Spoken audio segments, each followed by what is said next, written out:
kita melihat bahwa penerapan aturannya juga mungkin mendadak ya, tidak tersosialisasikan. Setelah dicek itu ada kebijakan dari internal Kementerian SDM itu untuk mengaktif supaya menertibkan pengecer-pengecer yang harganya tidak seragam dan cenderung mahal di masyarakat. Nah, kemudian ternyata dalam waktu yang bersamaan penertiban itu ternyata menimbulkan dampak yang seperti kita sama-sama tahu.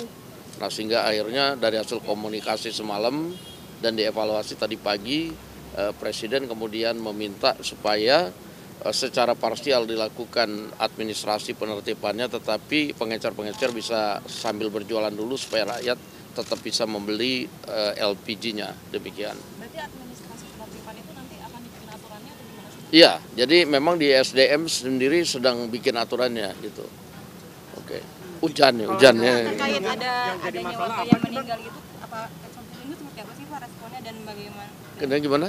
Terkait ada warga yang meninggal karena antri LPG itu, respon Presiden itu bagaimana? Apa Presiden tahu ada kasus seperti itu? Ya, kita juga sudah beritahu bahwa ya, tapi kan sebab musababnya nggak cuma karena ngantri. Itu kebetulan di Pamulang di dapil saya. Jadi kita udah kirim tim juga untuk datang dan malam ini ada pengajian di situ.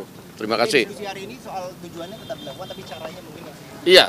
Iya, secara parsial caranya kemudian dilaksanakan, tetapi pengecernya bisa berjualan dulu sambil nanti akan dibenahi atau kemudian diproses administrasinya menjadi subpangkalan. Salah satu minta pertimbangan Pak JK juga sebagai pencetusnya begitu Pak. Nggak tahu saya. Pak, Oke. Pak Bahlil bilang katanya tetap harus menggunakan KTP untuk membeli gas LPG. Apakah ini tidak menyulitkan juga masyarakat Pak untuk membeli gas LPG harus menggunakan KTP? Kalau itu nanti kita tanyakan teknisnya saja di SDM, saya kurang paham. Demikian. Masalahnya apa sebenarnya sehingga Aduh, nanya satu-satu. Ya, masalahnya ditemukan DPR itu apa hingga dari rencana penertiban hingga akhirnya ternyata antrian dan langka dan lain-lain. Iya, kita melihat bahwa penerapan aturannya juga mungkin mendadak ya, tidak tersosialisasikan, sehingga kemudian dampaknya tidak dihitung bahwa kemudian terjadi penumpukan masyarakat yang perlu gas LPG kan begitu. Ya, oke. Pak, mengenai pernyataan Pak bahwa Pak Presiden Prabowo tidak melarang penjualan gas ke pengecer. Ini apakah sebelumnya Pak Bahlil tidak melaporkan ke Pak Prabowo, Pak? Saya belum tahu itu apakah kemudian hal seperti itu mesti dikoordinasikan ke Presiden ya.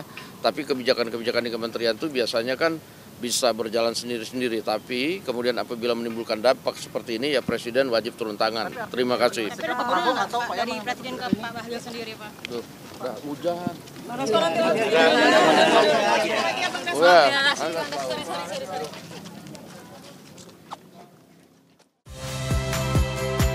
Saya Valentina Sitorus. Saksikan program-program Kompas TV melalui siaran digital, pay TV, dan media streaming lainnya. Kompas TV, independen, terpercaya.